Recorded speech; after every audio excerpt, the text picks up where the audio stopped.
Bienvenidos al curso de capacitación docente, curso de formación en estrategias, enfoques y metodologías innovadoras de aprendizaje. Bien es sabido que en Paraguay los niños están en directa exposición a ambas lenguas. En algunos casos las aprenden de manera simultánea. Esa situación es la que se intenta aprovechar con la reforma y de esa manera brindar una educación que responda a las demandas interculturales, multiculturales y pluriculturales.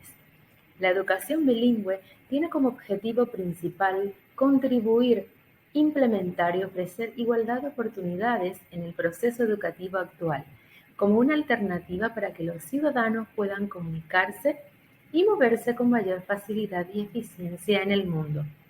Además, permite que los pueblos adquieran una sensibilización étnica para conocerse y reencontrarse, cultural, social, lingüísticamente.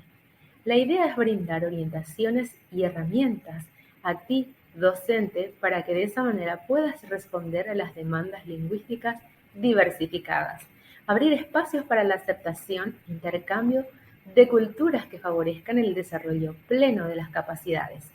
Se pone en tus manos, apreciado maestro, un material que invita a la reflexión y al análisis constante de los recursos disponibles para la enseñanza, en donde las diversidades culturales deben ser íntegramente compatibles. Éxito en tus avances.